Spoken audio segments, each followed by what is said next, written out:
तो क्या हाल चाल है पब्लिक, कैसे हो आप सब लोग, क्या सीन चल रहा है। But first of all happy independence day to all Indians. और कल जिनका इंडिपेंडेंस डे था पाकिस्तानी भाइयों का, उनको भी हैप्पी इंडिपेंडेंस डे। ये एक ऐसा फेस्टिवल है जिसे हर एक रिलीजन मिलकर बनाता है। ये ना मेरा फेस्टिवल है, ये ना तुम लोग का फेस्टिवल है, ये है हमारा festival and it's independence day. और आज एक ऐसा वीडियो लाया हूँ जिसमें तुम्हें पता चलेगा कि कैसे हमारे इंडिया के कुछ फ्रीडम फाइटर्स ने हमें इंडिपेंडेंस गेन कराई, और जो हम हाथ में मैकडी के बर्गर्स और स्टारबक्स की कॉफ़ी पी रहे हैं वो इन्हीं के बदौलत थी। तो चलो चलते हैं पुराने समय में और देखते हैं क्या क्या हुआ। बट वीडियो में एंटर करने से पहले चैनल को सब्सक्राइब कर लो दोस्तों, क्योंकि उस चीज़ से मोटिवेशन मिलती है। So let's start the video and let's hit the intro.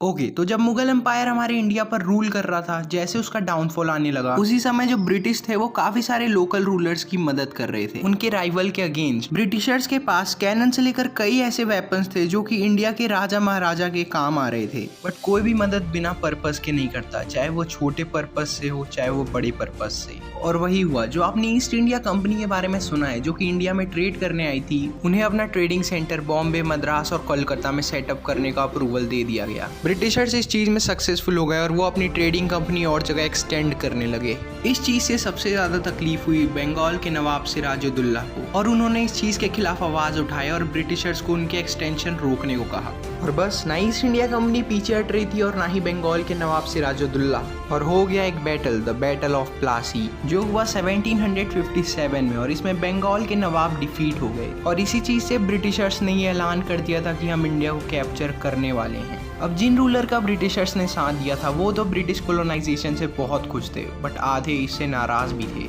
और वो लोग इस चीज के अगेंस्ट इसलिए थे क्योंकि उनका मानना था कि जब कंट्री हमारी है तो इस पर रूल ब्रिटिशर्स क्यों करेंगे। और इस चीज के कारण इंडियन रूलर्स ही एक दूसरे के अगेंस्ट हो गए। काफी सारे साउथ इंडियन रूलर्स जैसे हैदर अली, पुलितेवर, पझस्सी राजा, रानी वेलु नचियार, वीर पांड्या, कट्टा बोमन ने ब्रिटिश के खिलाफ बैटल लड़ने लगे। काफी समय बाद ये भी पता चला कि जो ब्रिटिश थे वो आदिवासी ट्राइब्स को पसंद बिल्कुल नहीं करते थे। ये चीज काफी सारे ट्राइब्स पीपल को ट्रिगर करने लग गई और वो भी अपने हक के लिए लड़ने लगे ब्रिटिश के अगेंस्ट। अब काफी सारे लोग ब्रिटिशर्स के अगेंस्ट हो गए और ये चीज ब्रिटिशर्स को भी पता था। और ब्रिटिश बनाती है अलायंस कुछ लोकल रूलर्स के साथ में, और वो बड़े बड़े रूलर्स को खत्म करने लग जाती हैं। और उनमें से एक है टीपू सुल्तान। जब उन्होंने बड़े बड़े रूलर्स को खत्म कर दिया, उसके बाद वो ट्राइब्स को भी सप्रेस करने लगे। अब आपके मन में ये तो जरूर आ रहा होगा कि हमारे ही देश में आकर हमारे ही जमीन पर हमें ही कैसे खत्म कर दिया उन्होंने। तो इसका जवाब है कि उनके पास बहुत सारे वेपन्स थे, बहुत काम की। बट वेपन्स ही मैटर नहीं करते, एक और चीज मैटर करती है और वो है दिमाग। और उसे खुराफाती दिमाग से उन्होंने एक पॉलिसी क्रिएट की, डिवाइड एंड रूल पॉलिसी। और बस ब्रिटिशर्स तो इस कंट्री से जा चुके हैं, बट उनकी डिवाइड एंड रूल पॉलिसी अभी तक नहीं गई। सारे लोकल रूलर्स को एक दूसरे से भिड़वाया, कुछ से अलायंस बना लिया और फिर बड़े रूलर्स को खत्म कर दिया उसी अलायंस के सहारे।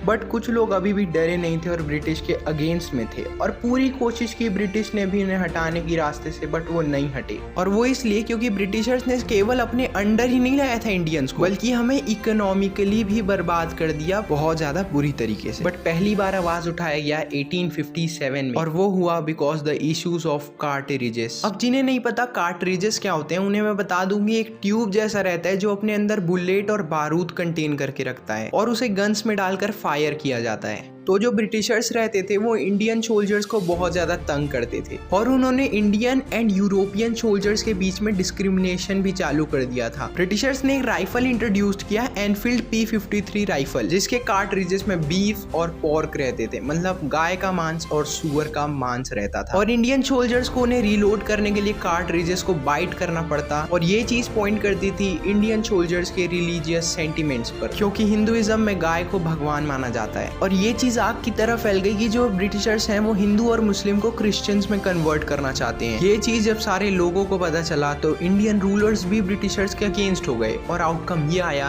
कि पूरे 8 लाख लोगों को मार दिया गया और ईस्ट इंडिया कंपनी ने इंडिया का कंट्रोल ब्रिटिश गवर्नमेंट के हाथ में सौंप दिया। ये चीज सुनने में कितनी वियर्ड लग रही है कि बाहर से ट्रेडिंग करने वाली कंपनी इंडिया में आई और इंडिया को रूल करने लगी। ये तो ऐसी ही बात हो गई कि मुकेश अंबानी इंग्लैंड गए और वहां का कंट्रोल अपने हाथों में ले लिए। 1857 की उस इंसिडेंट के बाद में जो आने वाली जनरेशन थी उनके अंदर खून खौलने लगा कि हमारे पूर्वजों के साथ क्या हुआ। एक तरह से उनके अंदर इंस्पिरेशन आ गई कि नहीं भाई, कोई खत्म नहीं करने वाला, किसके सहारे बैठे, हम ही हैं जो खत्म कर पाएंगे इस चीज को। धीरे धीरे इंडिया में काफी सारे ऑर्गेनाइजेशन फॉर्म होने लगे जिनका यही एक मोटिव था कि हम कैसे ब्रिटिश रूल को खत्म करें और पब्लिक राइट्स को आगे लेके आए। 1867 में दाराभाई नारोजी ने ईस्ट इंडिया एसोसिएशन बनाया और 1976 में सुरेंद्रनाथ बनर्जी ने इंडियन नेशनल एसोसिएशन बनाया। ऑर्गेनाइजेशंस तो बनते जा रहे थे बट लोग परेशान हो गए थे कि हमें कब अपने राइट्स मिलेंगे। अपने ही कंट्री में घुट घुट के जीने से वो थक चुके थे एक तरह से। लोगों ने डिसाइड किया कि हमें एक ऐसा प्लेटफॉर्म बनाना चाहिए जो हमारे सेल्फ गवर्नेंस और सेल्फ राइट्स के बारे में बात करे और आवाज उठाए, और ऐसा ही हुआ। 1885 में बना Indian national Congress. Indian national Congress meeting करने लगी कि क्या है पब्लिक के डिमांड। उन्होंने पब्लिक डिमांड सुने और फिर वो जाकर ब्रिटिश गवर्नमेंट के सामने रखे